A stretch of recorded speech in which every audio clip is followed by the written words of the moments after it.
Una vez que aparecieron los primates, se establecieron las características que nos definen como orden, como el orden primates, y algunas de estas características son la visión binocular, es decir, la visión de un ojo se traslapa con la visión del otro, lo que permite percibir la profundidad y por lo tanto la tercera dimensión. Esto es muy importante cuando hay que desenvolverse en ambientes tridimensionalmente complejos. Y otra característica muy importante de los primates es que tenemos visión en color. La gama de colores que nosotros percibimos es de las más amplias que existen entre los mamíferos. Entonces, estas dos condiciones, la visión en color y la visión binocular, es algo que no es tan común, no es común en el resto de los mamíferos. El desarrollo de extremidades prensiles, manos prensiles, con un pulgar oponible que nos permite asirnos o sostener cualquier objeto, ¿no? Aquí ya podemos ver o pensar cómo trepa, por ejemplo, un árbol, un primate, ¿no? Es sosteniendo las ramas. En cambio, cómo trepa una ardilla. Una ardilla es usando sus garras. Las garras en los primates desaparecen, se convierten en uñas más amplias. La locomoción al principio estuvo dominada por las extremidades posteriores, pero con un amplio desarrollo de las extremidades anteriores, ¿sí?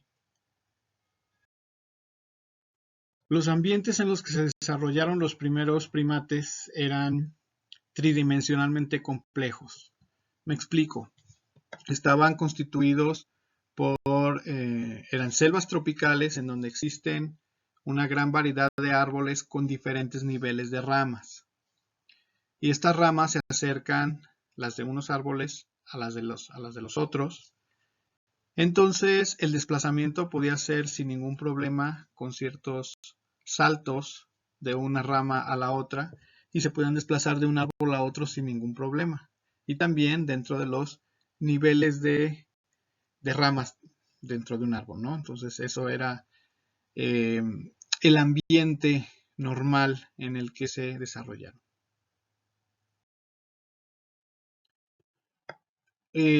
Otras características importantes de los primates es que se tienen camadas pequeñas y una gestación larga. Y también una infancia y adolescencia largas. Esto es debido al desarrollo del cerebro. Tienen o poseemos grandes cerebros en general los primates y requerimos mucho aprendizaje para poder sobrevivir como adultos.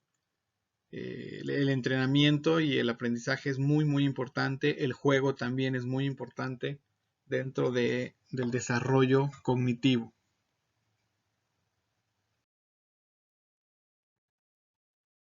Debido a que tenemos cerebros grandes, también tenemos necesidades energéticas altas. Les recuerdo que la quinta parte de las calorías que requiere el metabolismo basal se lo lleva el cerebro, ¿sí? Se lo lleva el sistema nervioso. Entonces es muy importante el satisfacer estas necesidades energéticas.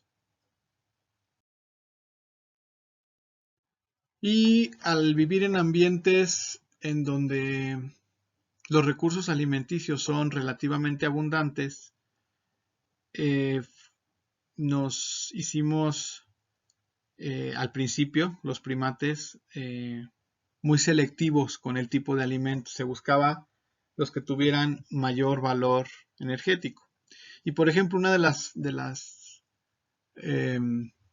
razones, digamos, evolutivas de por qué tenemos la visión en color, a pesar de haber pasado por una etapa nocturna durante muchos millones de años en la era de los dinosaurios, es porque de esa manera, desde cierta distancia, uno puede observar y reconocer los frutos maduros de los inmaduros, los verdes, digamos, de los rojos en este caso, ¿no? Entonces, eso es muy importante también dentro de la selección del alimento, es ver qué tanto alimento hay disponible y dónde está.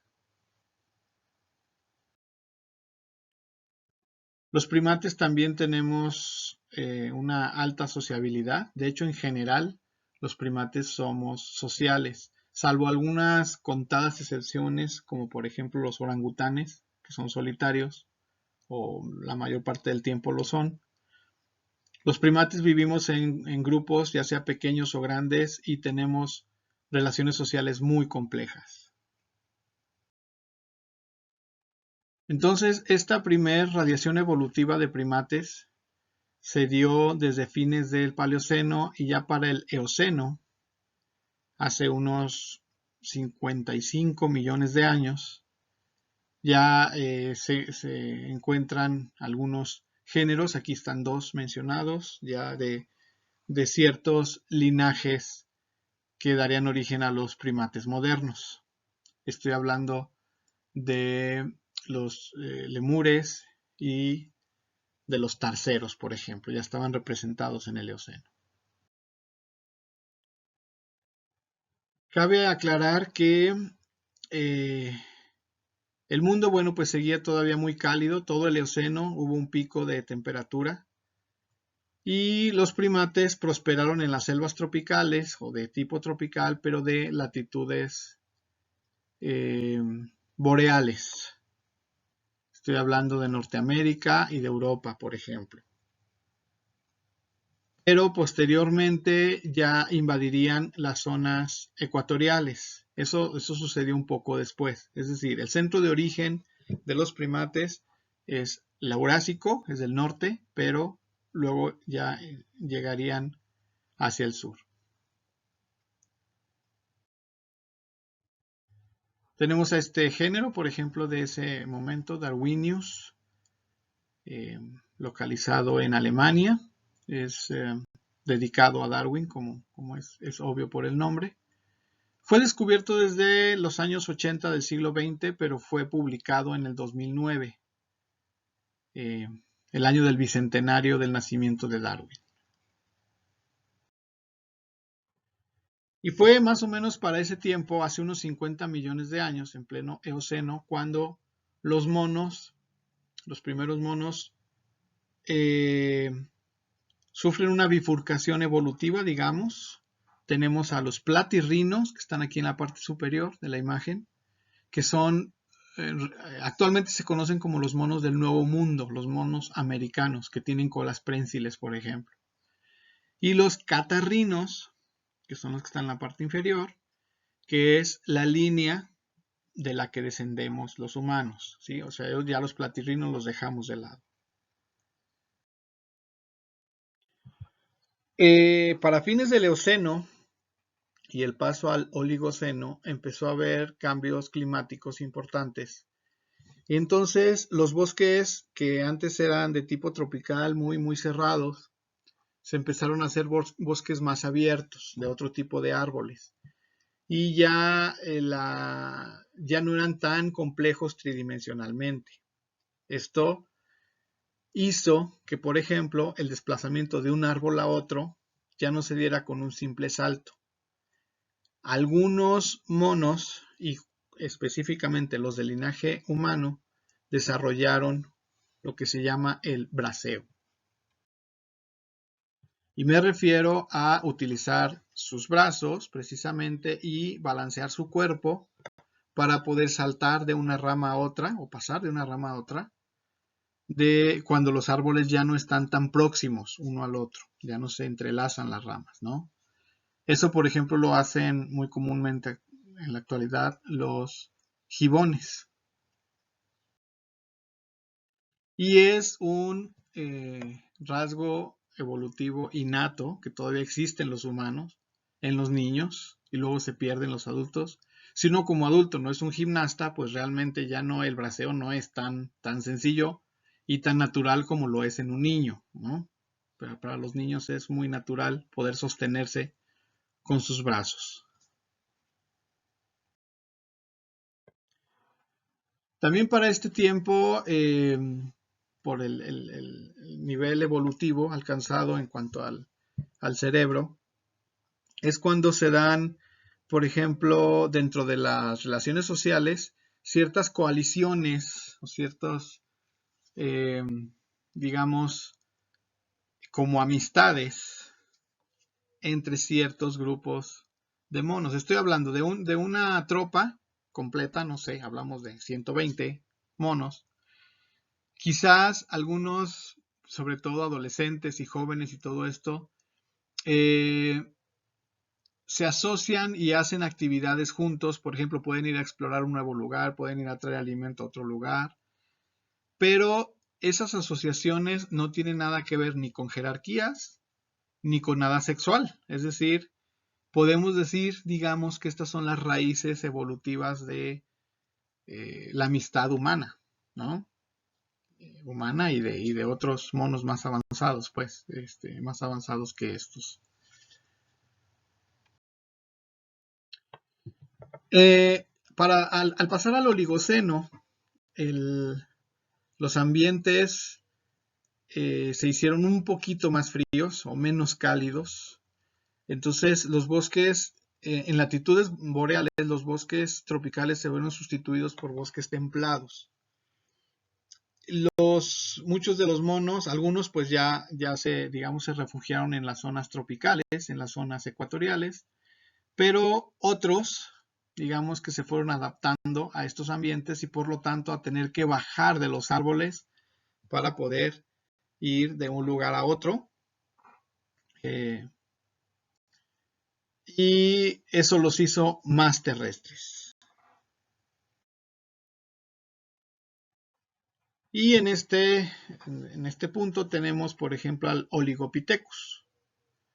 Este mono, digamos, se considera dentro de la línea de la rama ancestral de dos linajes que se separarían, ¿no? En este caso, los cercopitécidos, en donde están los mandriles, los papiones, los babuinos, y los hominoideos. Entonces, en este caso, nosotros obviamente procedemos de los hominoideos, ya dejamos de lado a los cercopitécidos y nos vamos por esta línea de hominoideos.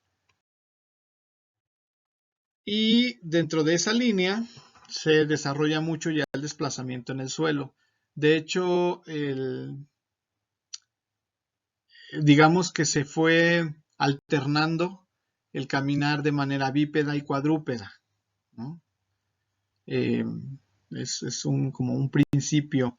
De hecho, como saben, actualmente los antropoides son de los monos que tienen la capacidad de erguirse y algunas veces lo hacen de manera natural, avanzan de esa manera. No son los únicos, sí hay otros monos que pueden erguirse, pero realmente no es tan común que lo hagan y mucho menos que avancen así erguidos, ¿no?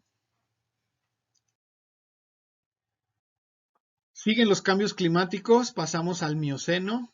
En el Mioceno los ambientes se hicieron mucho más secos en el mundo. Empezaron a abundar las praderas y sabanas por todo el planeta y por lo tanto ya los árboles nada más eran conjuntos más pequeños, más aislados, manchones de árboles o árboles aislados. Por lo tanto, esta vida arborícola tuvo que ser no exactamente abandonada por los monos, pero sí ya alternar mucho el estar en el árbol con estar en el suelo y además enfrentar a nuevos tipos de depredadores, ¿no? Que son más de suelo. De hecho, hay una gran radiación de monos ya más terrestres. Aquí tenemos algunos ejemplos, un par de ejemplos nada más, pero eh, por todo el mundo, bueno, en muchas partes del mundo se han encontrado fósiles de monos de este tipo, ¿no? Entonces, estos eran los ambientes en el Mioceno. La línea que desembocaría en los grandes antropoides y en el humano está más o menos bien documentada hasta hace 12 millones de años. Pero aquí sucede algo bien interesante. Entre hace 12 millones de años y 7 millones de años, aquí el lapso que está en rojo, digamos, en el Mioceno, no hay ningún resto atribuido al linaje que desembocaría en los humanos. Le llaman el gran hueco del Mioceno. Es decir, no hay ningún fósil así que de manera indiscutible sea asociado a los humanos. Entonces es de donde, por ejemplo, algunos de los argumentos de los creacionistas, decir, bueno, pues a ver, es el famoso eslabón perdido, ¿no? O los eslabones perdidos. Pero, bueno, pues por ahora podrá estar perdido, pero hay explicaciones para esto. Y una de ellas es que muy probablemente la respuesta esté en el desierto del Sahara.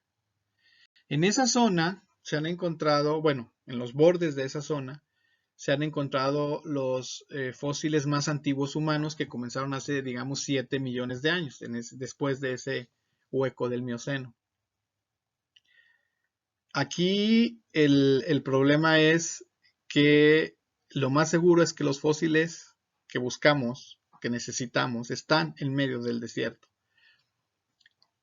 Hace 10 millones de años, hace 8 millones de años, África, toda la zona norte de África era muy húmeda, de hecho tenía hasta grandes lagos. Entonces toda esa zona debió haber estado habitada precisamente por nuestros ancestros. Pero las razones de por qué no buscarlos en esa zona o por qué no se han buscado tanto en esa zona, las podemos resumir en tres. Razones económicas, políticas y religiosas. Por cuestiones de tiempo no puedo abundar en todo, pero someramente les comento a qué me refiero con estas tres. ¿Por qué económicas? Porque patrocinar investigaciones en zonas, en lugares tan inaccesibles, tan inhóspitos como el desierto del Sahara, resultan ser muy costosas. Eso para empezar. Entonces no cualquier institución está dispuesta a pagar ese tipo de investigaciones. ¿Por qué políticas? Porque esa zona, muchas de esas zonas son inestables políticamente, hay guerrillas, hay zonas de guerra civil. De hecho, tanto es así que el país más joven del mundo, que es Sudán del Sur, de esa zona precisamente, surgió a partir de un genocidio que se dio en 2006, el genocidio de Darfur. Entonces no son zonas seguras para la investigación. Y tercero, ¿por qué religiosas? Porque es la zona de dominio musulmán, de los islámico. Entonces, bueno, pues la verdad es que el mundo islámico no está interesado en lo más mínimo en nada que tenga que ver con evolución humana, ni con evolución en general. Entonces, también a veces, en algunos casos, relacionando lo político con lo religioso, pues no se dan permisos para hacer ese tipo de investigaciones.